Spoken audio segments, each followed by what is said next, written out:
We are live, ladies and gentlemen. We are live. Hello, Grace. Thanks for joining us. We're going to allow for a couple minutes just for people to jump on the broadcast here. As always, Nikki's going to be fielding our questions. And so if you got questions, type them in the comments. And I think we're on YouTube today, right? So not just Facebook Live. We're on YouTube as well. So she's going to monitor comments there on YouTube and also on Facebook. So want to say thanks, Grace, for joining us again. We're just going to give a couple minutes. People probably still making their sandwiches, whatever, right? Okay.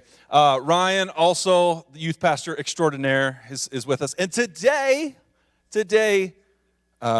Jessie, my lovely wife, she's joining. And some of you might have saw, if you haven't got a chance, you go to the Grace Facebook page or also again on our YouTube page. We shared our Shabbat, I don't want to call it a service. It's not a service. It's just a meal. It's a meal, Shabbat meal. Yes. That we've been doing ever since I came home from Israel. This was actually something that was introduced to us years ago with the Sinclair family who used to come to church here back in the day. And they shared it with us a long time ago. And I remember thinking at the time, man, when I have kids, I want to do this. And being in Israel was like this reminder because I got to do this, 4 different times, 4 different Friday nights, and it's like we need this big time. So we've been doing it ever since then, and we'll talk a little bit about that. And Nikki, we got some shout outs to some people. Is anybody joining us? Say Jeff Haycock's on, as well as Jenny and Lou. Woo! All right. On Facebook. Let's see if Represent. anyone's on YouTube. YouTube's a little more difficult, That's so true. You have to comment. that doesn't really let us know. All right, so yeah, if you can like, comment, whatever. Ryan, what's been happening with you lately? Well, what I've been doing with the youth group when it comes to streaming is I'll tell the youth group, comment your name. That way, it's just one giant party. Everyone knows who's watching. And of course, Lou last week said your name. Your name, literally. Yeah. That's true. So we saw that last week. So yes, your legal name. No, he's just gonna. Yeah, I can already see the technical loophole there. All right. So yeah. Well, as people are finding their way on, we're going to talk about rest this week. Oh, and by the way, if you're watching, you can text us any questions about the legacy lifestyle. We'll get to any of that, but we're going to kind of spend some time here, at least in the beginning here, kind of talking about rest and unpacking this idea of rest. And this is a big reason why I want, Ryan, you and Nikki, and is because I want to hear kind of your guys' takeaways from the message and maybe what God was saying to you, maybe points of challenge, maybe points where you might, disagree or be like, Chris, I think you're wrong, all right? Yeah, we'll have it out right here. So, and then of course, I wanted Jessie to be here just to kind of talk about what this season, because here's the deal. I mentioned in my message that I started grad school like about 2 years ago. And when you make a decision like that, you are including your family. They got to be along for the ride. And I loved that this idea of rest was something I had several professors or advisors. I mean, they like drilled it into us. We read like 3 or 4 different books that like Sabbath was like a chapter in each one of the books. And I was challenged with, I didn't even know, raised in a Christian home, I didn't know what real Sabbath rest was. I just thought it was, okay, it's a day, don't do anything. Well, Sabbath's way more than that. So I hadn't handled it right. And then even getting into ministry, again, here I am ministering and stuff, realizing I don't necessarily have a good view or maybe biblical view of what Sabbath is, and really finding out what that is and the intentionality behind it, but then also really setting those priorities and involving Jessie, because decisions I'm making are going to be affecting her as it goes with school and stuff. So we can talk about all that stuff or whatever and more. So where should we start? Well, you talked a lot about Sabbath and honoring that. You even gave just little glimpses into what you've done on your Sabbath days. Yeah. And you even invited people to be a part of the Sabbath meal, Shabbat, yeah. Shabbat meal that you guys partake in. Can you give more of an itinerant breakdown of kind of what your Sabbath looks like now as a family? Yeah. So one of the things that they stressed in one of the books, Pete Scazzaro, who's a pastor out in New York, he wrote a book called The Emotionally Healthy Leader. and then actually wrote the emotionally healthy, I don't know, person or whatever, but then he wrote the emotionally healthy leader. That's what we read, and I realized just how many leaders don't, there's a reason why burnout is so high. And again, I'm going to the seminary, and they're kind of stressing this. Listen, we can't have more wounded leaders in the ditch, And so it is about this personal, spiritual formation and all that, and taking care of yourself. And so he gave something which I thought was really practical, because hey, let's face it, as a pastor, I'm here working on Sundays, right? We're here, about 7:30 in the morning, and then we usually don't get out of here till 1:30. Yeah, that can't really be a Sabbath. Straight through, right? Yeah. And then sometimes there's times where I meet with people even after church, or so I mean, it's a full day, and so that's definitely not a Sabbath day. And so here I'm reading this book from this pastor, and he said, because for the Jewish people, again, the day starts in the evening, which was a new concept for me. This idea that I can rest, because God is He's taking care of things, I can rest. And so he said for him, it was Friday night into Saturday night, and it was a 24-hour period. And in that time, there was definite things that he got away from, he didn't do. And he said he gave himself permission, like once that Saturday evening came back around, he said if I needed to handle church business, I could do it Saturday night after 6 o'clock. So if I needed to take care of something before Sunday morning, there was time to do it, because he had a full 24 hours of this rest. But one of the things that I would say is it's interesting how Sabbath, your rest needs to be planned and spontaneous. Right. Well, so to answer your question, like our evening Friday nights is obviously our Shabbat dinner, and then usually. What time does that start? And that's usually 5:30 or 6, and then from there we usually play a game with the family. So usually one of the kids picks that out. Yeah. And then Saturday, honestly, it's kind of like a wake up as late Sleep in. as you can. Yeah. And then we usually do a big breakfast meal, because we have time. So we'll cook up a big breakfast and do that with the kids. And then from there, it's anything from disc golf to pickleball to other games. Maybe watch a movie. Movies, Right, YMCA. we've been to the YMCA, yeah. Yeah, so, I mean, our Saturday looks really different every week. But we just make sure we spend time together as a family, doing fun things and investing in one another. So. And one of the reasons why I say it's when it comes to rest, what I mean about the structured part of it, because Jesse and I don't want you to think like every Sabbath is like this magical adventure where nothing ever goes wrong, or anything like that, or that we don't get frustrated or, oh man, might even say bored. A lot, and this is what I mean. I think you've got to be intentional about some of these things. We try to have conversations throughout the week. We're asking the kids questions. Hey, what should we do Saturday? What should we do for our Sabbath? And again, when I say do something, I don't mean we're not going to go out and do activities that drain us, right? But we are going to be intentional with how do we connect with each other. And so we'll talk about things, whether that's if there's a certain movie that's coming out or it's a board game. We've even talked about, we're kind of still working on this, even having a rotation of, okay, Lizzie picks an activity this week and Mick picks an activity the next week, and then Dad gets to pick his activity. But I will say this, and Ryan, I don't know if you've ever found this in marriage. Like Jesse and I have had times where we've we were like, oh, we're going to have this weekend. We're going to go get away, right? And we get checked into the hotel and all that. And then it's like, we look at each other like, what do you want to do? And then we get into a fight because we're like, I don't know. What do you want to do? I don't know. What do you want to do? It's so a little piece of marriage advice. It's good to have some structure in things and have some plans moving forward. Otherwise, you can find yourself in this time where this is supposed to be peaceful. We're supposed to be resting, and but you're just bored, right? It's an opportunity for you to grow in your marriage. It is. It is. Right. And Jesse's brought up a couple of times of like, That's hey, what the quarantine's been for me and Hannah. all right, lots of restful stress. Yeah. But at the same time, you don't want to structure things so heavy that you're just running around doing a bunch of different activities. We might, again, if it's disc golf or if it's, a board game or two or something, like by the time afternoon rolls around or maybe early evening, like I don't want to tell my kids, you can't go play with the neighbors because this is family day. I mean, Sabbath, it's their Sabbath too. It's their rest as well. Right. It sounds like you're doing something that's not draining you, bringing Yeah. you excitement and connection, but then you're not just packing it full. Right. So then you're usually done by 5:30, 6 on Saturday. Yep. Kind of about 6 o'clock Saturday night. Yep.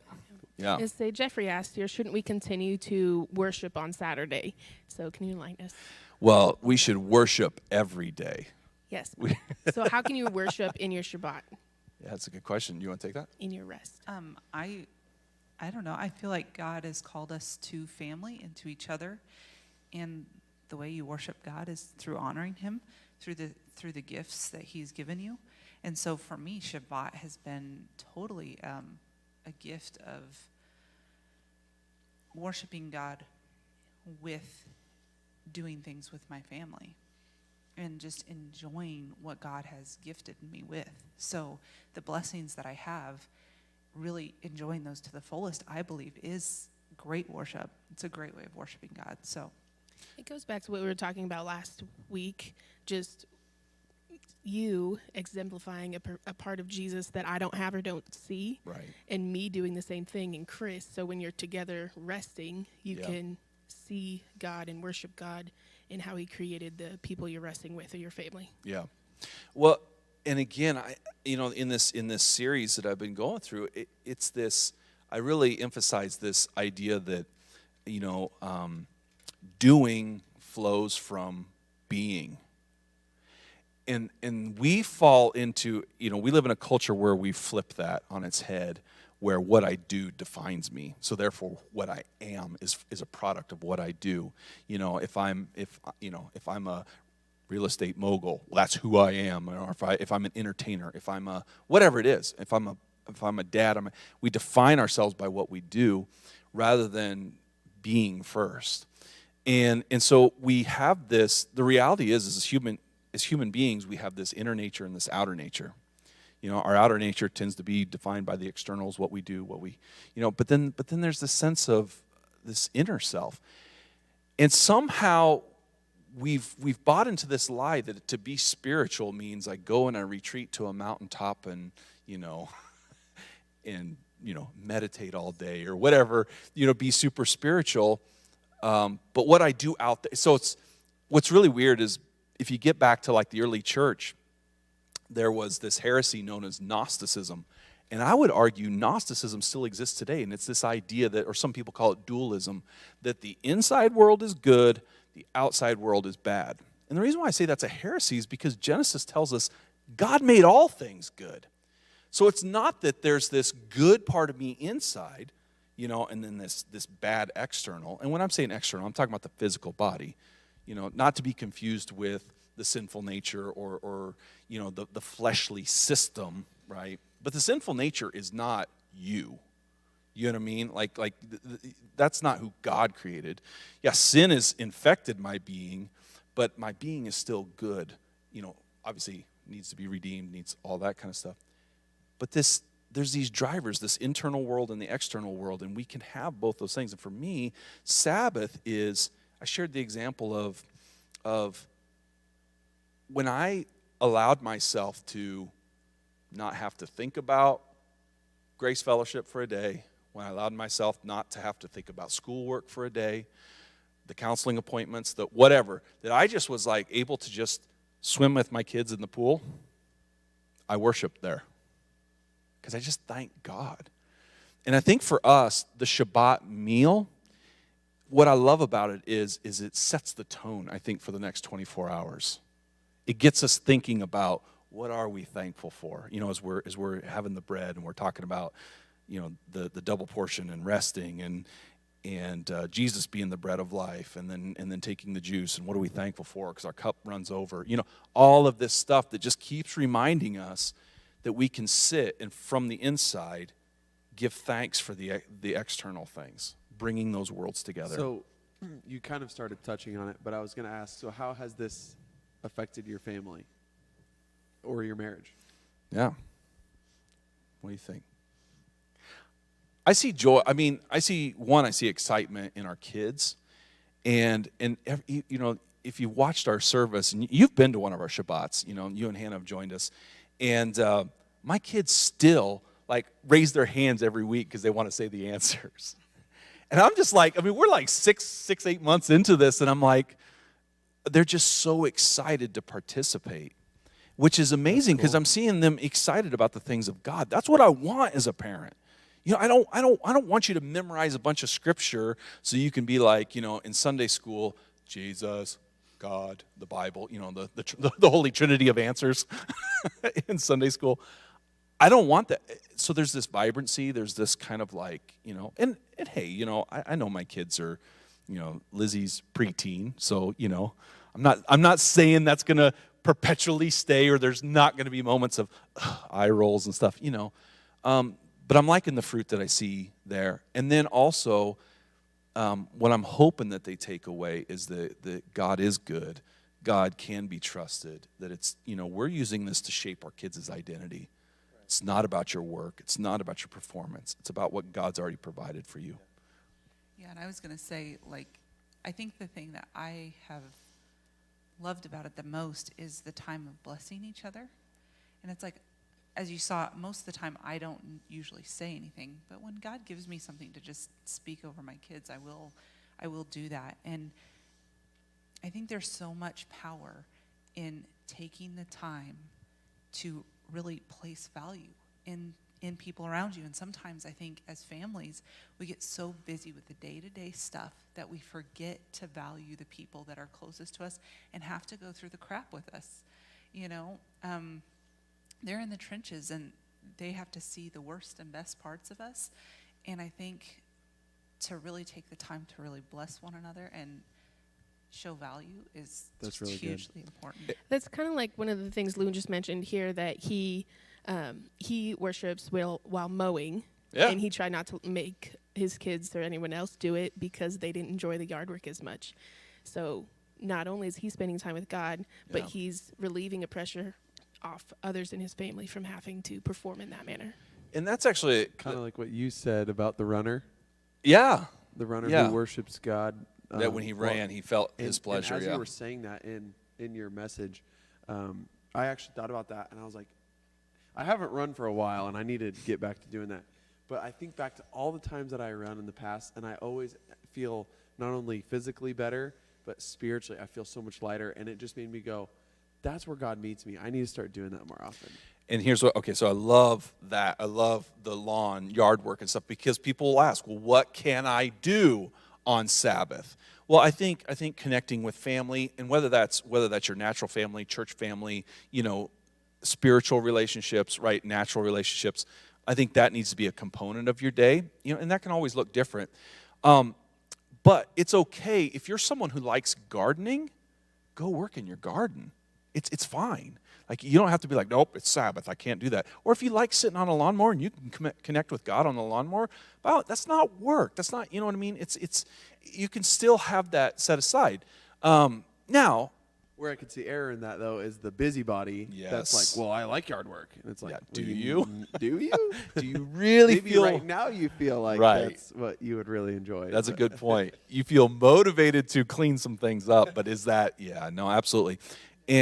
But even like with you saying, like, you know, running, because some people would, you know, there's people who like to work out, and then there's people who don't like to work out. Listen, if you don't like working out, I think working out's a great part of a healthy lifestyle.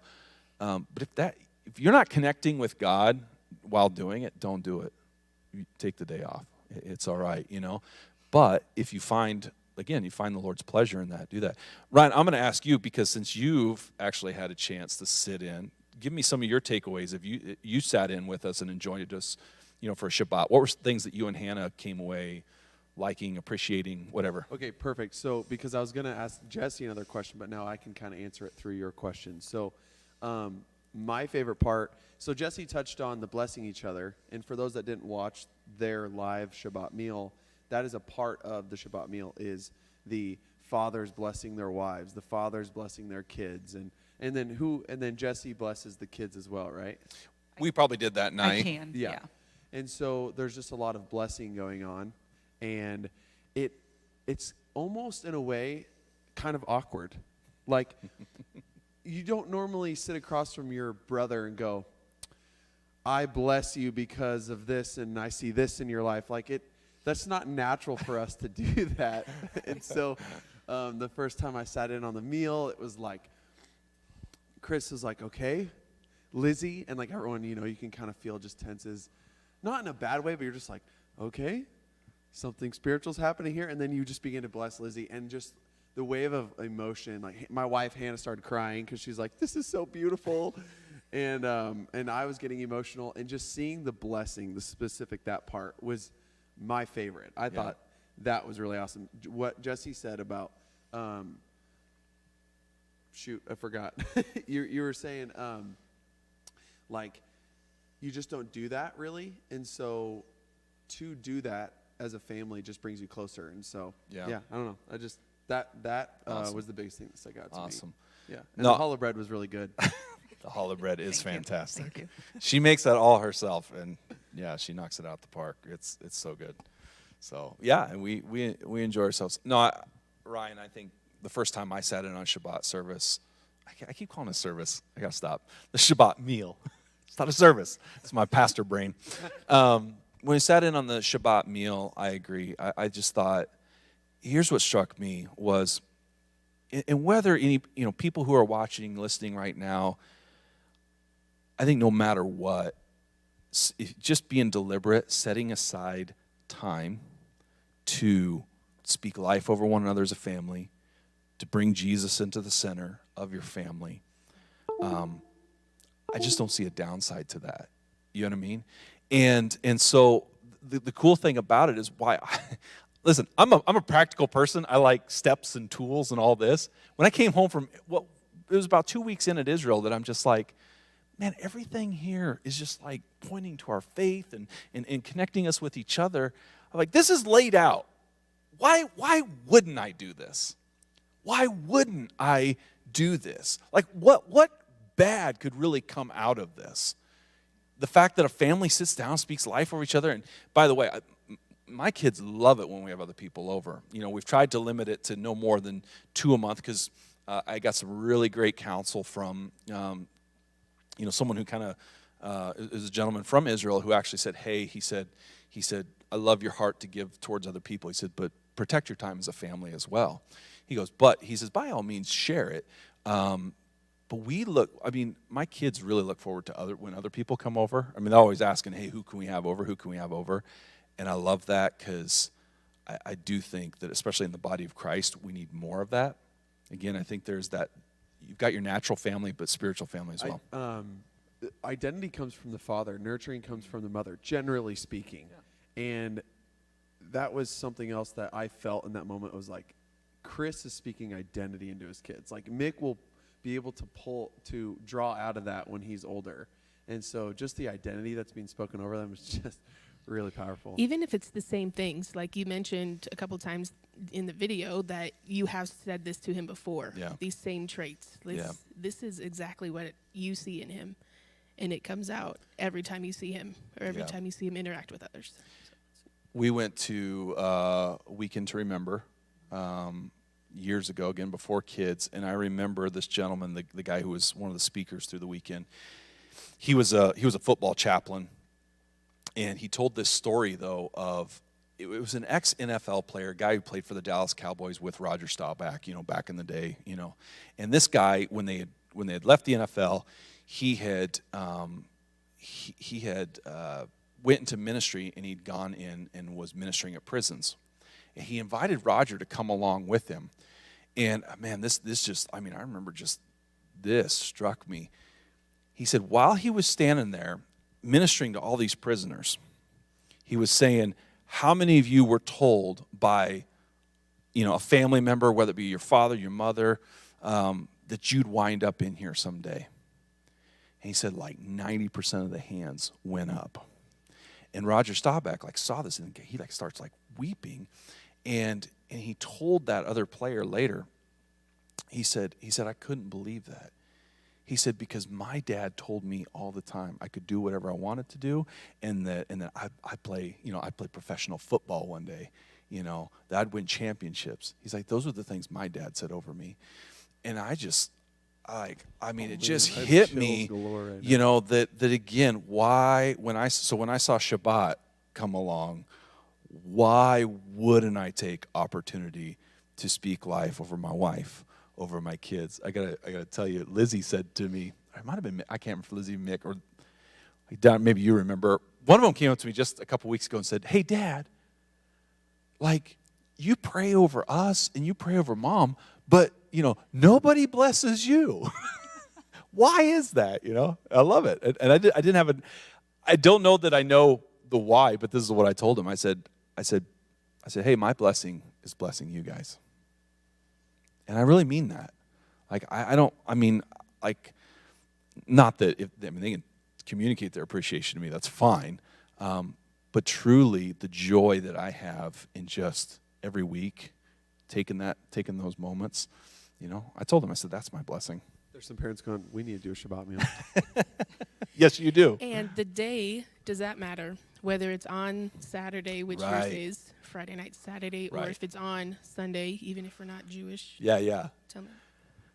So I love that, ours just happens to, coincide with the Jewish calendar. I like that. But I understand that I don't think that it's necessarily about the day.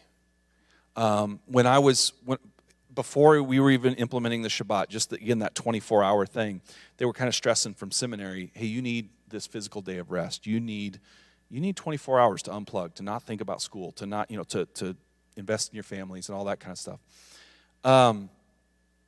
But as I was thinking through it, I thought, well, this has to be something that works for my family. And again, I work here Sundays. My wife works, an office job Monday through Thursday. So she gets Fridays off, right? So she gets, hold on. I'll get to that in a second. I know what she's thinking, right? So she works her office job Monday through Thursday. And then, of course, then Friday, Saturday, Sunday. Now, again, a lot of times she's helping me with things at the church, all that kind of stuff. We might be doing wedding counseling. So again, Sunday is definitely not a day of rest for us. So I'm looking at my calendar, just being like, well, Sunday's out. I get Saturday and Monday off. She's at work on Monday. So as I was thinking about it, I thought, well, I could make my Mondays. Well, I've just made Mondays really a huge study day. I get a lot of my schoolwork done on Monday. But so for us, it just worked out that Saturday was the day. Saturday was the day. Now, with that all being said, which, by the way, do you guys know that the reason why we have a 2-day weekend in the United States was because of Sabbath? And because you had a Jewish population and a Christian population, They both celebrate on different days. So basically, we decided, fine, you get both days off. That's true. It's absolutely true. But here would be my argument, because people think about yard work and all that. Well, when do I do that kind of stuff? Okay, here's the thing. If you're someone who is a minister, or you're ministering, or like me, your vocation is Sunday, you're working on that day, then you need to pick a different day. But if you're someone who works, you're an average person who works a job Monday through Friday, as far as I'm concerned, you can pick your day. If you want to make it Saturday, make it Saturday. If you want, you can still come to church and worship Sunday, of course, But what my thing is this, is you've got to find a way to get everything else done in those 6 days. That includes housework. That includes yard work. You need a day that you're not doing those things that drain you, that deplete you, that you're doing something that energizes you, and you're connecting with God and you're connecting with others. I'm going to push back on you because let's go for it. You said, well, if you worship God while doing yard work, then do yard work. Okay. But you just said, get it done in 6 days. Yes. If they drain you. Yeah. If that's the thing that's taxing and you don't want to do it, right. Don't do it on your Sabbath. No, that's a good thing to point out. Yeah, I want to be clear. I'm not trying to make some, rigid rules here. But if you are the type of person that, trimming your hedges and doing things like that, if that doesn't energize you. And here's the other thing. I don't want to be invested in an activity. Let's just say gardening is your thing, okay? if I'm out in the garden all day, but I'm not connecting with her, or I'm not connecting with my kids, That's I don't good. think that's fruitful That's either. You know, So, You have to limit it. yeah. I'd say limit it, but again, being really aware of, am I a busybody and I just feel like I need to be doing something, or is this genuinely life-giving? Yeah, that's good. Yeah. So, yeah. And even doing it with your family, if you want to include your family in gardening or that thing that For sure. that where you experience God, you can show your kids how Yeah. you experience God. Yeah. And do it with them. Show them how to experience Him. And somewhere where I think that you and I, Jesse and I could probably grow in would be allowing, again, planned spontaneity. That as we grow and we develop in these things, and listen, our lives are going to change. We've talked about when our kids get into doing sports. Well, Mick, he loves football right now. Well, that's in high school. That's going to involve Friday nights. So what does that look like? Do we have our Shabbat meal when he gets home? What about when he travels? So, hey, this is going to adjust for us. I'll just admit that right now, But there are principles, there are key principles I still want to always, focus in Well, on. I was just thinking about those families that like you're having like an alternating schedule, so like you're 2 days on, 3 days off, or something like that. It's like maybe weekly or like every other week your Sabbath day changes. It could be. And that is okay. It's just where in your guys' lives can you connect with your family and take the time to invest in one another and do things that you enjoy. So Yeah. Yeah. We got any other questions coming in that we need to attend to? I always got plenty to say, so. Well, then I have one. Yeah. I heard this years ago, and I was trying to Google it right before I Yeah. even was going to ask you this, but I'll just swing. So I had heard, was talking to someone about a Sabbath. Like, should we actually have a Sabbath day? Yeah. Which I feel like you've clearly expressed that we should. But I remember the person's response being, well, Jesus is the Sabbath. So we can experience the Sabbath all the time, and we don't have to take a day to do that. Right. So I see Jesse smiling here. So I could answer that in a couple of ways. Yes, absolutely, Jesus is our Sabbath. Absolutely. So there's a point at which, if I look at the Ten Commandments, what do you believe? I mean, I'm not asking you, but someone needs to think about, what do you believe about the Ten Commandments? Because I believe that all 10 are the best way for humans to live, period. I think that when Jesus says, if you will, love God and love others, you'll fulfill the law and the prophets. I mean, I think it always comes back to the Ten Commandments. Now, do I need to keep the Sabbath? Well, if you're talking about, do I need to keep it in order to be saved? No. Jesus is why I'm saved. That's a really good point. Right? Jesus is why I'm saved. Jesus died for my sins, not my ability to keep the law. But here's what's really interesting. It's amazing to me how people get awfully choosy with the Ten Commandments. Like, we don't need that one, but don't take my wallet, Don't sleep with my wife. Let's be real here. We're glad that people don't murder. We're glad that people don't lie. We're glad that people don't, whatever it is, right? So why do I think 9 out of 10 is good? That's really good.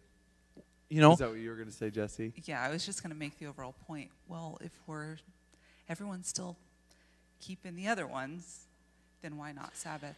Because it is part of God's the 10 commandments. Now at the same time, listen, people get wacky with the Sabbath. I mean, people get crazy, and I'm probably not talking to you, if you're out there. So if you think, is he talking about me? Probably not. Maybe. But like, okay, so Jesus comes along and he says, listen, Sabbath wasn't made for God, it was made for man. We need a reset. Again, all of our stats, all of our studies are pointing that we're overworked, we're overstressed, depression's going through the roof, suicide's going through the roof, all of these things that it's like we need a reset. We need, and right now we're kind of being faced with this global scale, this global reset. And it just makes me wonder, like, I hope that what we take away from this on the other side is not, I mean, I get, we want to be productive, we want to be working, but hopefully we're learning that our identity doesn't flow from those things. I just had an idea. We could start a movement with a hashtag and call it Start the Sabbath. Start the Sabbath. Love it. This quarantine time. I love it. Absolutely. And again, being intentional about it. It's not about sitting around watching Netflix all day. That's not healthy Sabbath. So I can't play Warzone on Xbox all day long? Well, not all day. Ask Hannah. If she's playing with you, maybe, right? No, that wouldn't be healthy. But no, I mean, but people do get wacky. I shared this in my sermon, and man, when I was over in Israel, and I don't want to paint. Listen, just like in our churches, in our religious world, there's different practices, and you look at some Christians, you're like, okay, yeah, I'm definitely not like that, or I don't do that, or I don't. I mean, it's kind of like that in the Jewish world as well. I mean, there's a continuum, and there's kind of extremes. But when I was over in Israel, like I talked with people who literally wouldn't change a diaper because it was Sabbath. What? I mean, that's an extreme. Not most Jewish people don't do that. But the idea of the Sabbath elevator, the one it stops on every floor because I don't want to push a button because that's work. Jesus, even he's trying to speak some common sense into the people of his time. He says, hey, listen, if your donkey fell in the ditch, wouldn't you help him out? And that's because that's after he's healed somebody. He's like, oh, you worked. And Jesus is like, come on. And that's like Jesus is having this clarification of like, no, Sabbath is for you. It's not for God. It's for you. And so that we need a physical reset. We need a day of rest where we unplug. And I loved how the rabbi that I quoted in the New York Times article, where he basically says, God stopped, and God doesn't need anything. He's omnipotent. He's all this. Why did he? But yet the Bible says he was refreshed. It literally means he took a breath. And he did that every day. Like, first day he created, and then he saw it was good. Right. So he paused and saw it. But And when then when he it comes to went that on and did the one whole day, like that one day, yeah, it's like it's really special. That brings our attention to that, and it's something about you need to be able to stop and enjoy your work. You need to be able to stop and like really just be like, man, I feel good. I just did that, and recognize, that you have been productive, that there has been, something of value that you've, put into the earth, I guess you could say. Yeah, one of the greatest feelings I've had that way was remodeling my house. Yeah. It was quite the experience, but now I can look at it every day, and it's just like, oh, this is so nice. Yeah. So, all right, I know we're kind of winding up here. we answered a question as it was being posted. Right on. Which one was it? Just that we were asked if you lock yourself in, and so if someone or something does come up, do you help? And then you answer that. And that's, I tell people this too, because obviously things like, we didn't have our Easter egg hunt this year, but we've had conferences, we've had different things where I've showed up and I've worked, if you will, here at the church, put on Easter egg hunt or did a whatever, conference, played worship for something. We have Saturday events that occasionally happen here at Grace. Yeah, I do those things. I'm not so rigid that it's a, Shabbat, don't call me. That's not what this is like. But again, there's this tension or this tug of, I should be able to look at my year, and I'm not going to give you some magic number, but if I was able to keep, I don't know, for me, 49 out of 52 Sabbaths, I think it's pretty good. If I was only able to keep 40 out of 52 Sabbaths, I don't know, maybe I need to look at my year and, okay, what was I allowing, what was coming up? What if I was only keeping 26 of 52? See, that's where I think maybe, is there a pattern here? Is there something, what am I not trusting God with? What am I not obeying Him in? Why am I letting things creep into my schedule continually? Why is there always a crisis on Sabbath? Which I think, like, you'll even, like, kind of, like, if somebody sends you a text or, like, a Facebook Messenger and asks you a question, if it's something that you feel like is urgent, you'll usually ask me, hey, this person's dealing with this, can I call them? And usually the answer is yes, of course. But if it's something that can wait till that evening, you usually wait. Yeah. He doesn't answer those questions. So. Sometimes as Chris's friend, I'll remember that he has the Shabbat meal coming up, so I'll try and call him at like 5:15. No joke. One time I did that. Yeah. I was like, oh, I better get Chris called. And Not that you wouldn't have answered it the next day, but I wanted to honor your Shabbat. No, I appreciate that. I appreciate that. But I feel like, you know what, that actually makes me think of something. But I feel like the more you live this out, the more people will know that. Yeah, and I'll pass along this little tidbit of advice I got from a doctor, who, because I asked this doctor, I said, how do people have your cell phone number when you're on call, like, how do you manage your time? Like, how do you just not keep emergencies from taking over? And this doctor specifically said this. He goes, well, he said, if I get a phone call and someone says they're in a bunch of pain, he says, my first question is, how long have you had this pain? And they're like, oh, man, the last 2 weeks. He's like, right away, it clues him in that this is not an emergency then. Because what you're telling me is you've had 2 weeks to take care of this or to come into the office or to whatever, right? And so he's not letting their emergency become his emergency. Because, again, if you didn't have the foresight during the week, now he can call in a prescription, he can do whatever and say, all right, hey, come see me first thing Monday. But if it's something that's like really urgent, like this just came up, he says, man, yeah, absolutely. And again, I think that's back to the heart of the matter. Busybodies, people who function from doing or find their identity from doing, will jump into rescue mode when maybe that person, are we enabling somebody? Are we always, going after and rescuing someone because that makes us feel good and because our identity is connected to doing? Ouch. Right? So there need to be some of those questions and guardrails, and it does look different for every single one of us, So, all right. Nothing else. Nothing else. Okay. Well, hey, we're gonna close it out here. By the way, thank you for joining us. If you joined us over your lunch hour, and or if you're watching this on a rebroadcast, you guys want to know where we're going tomorrow night?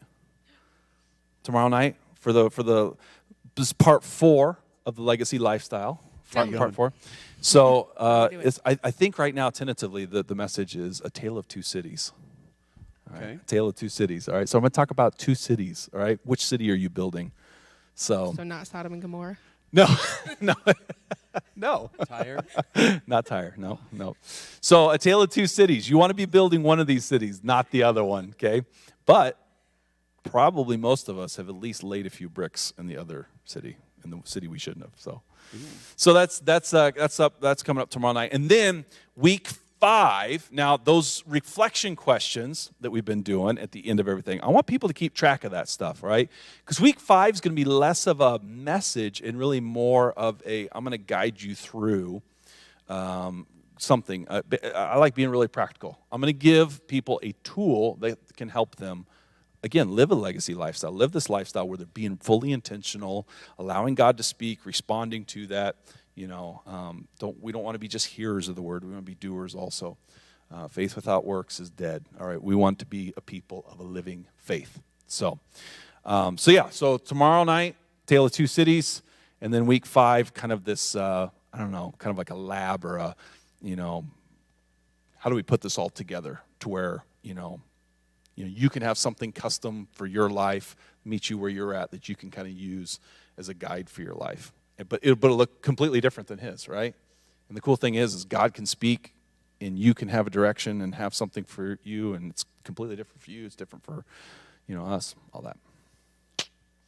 Right. Cool. Thank you for watching. Yes. Thanks for joining us.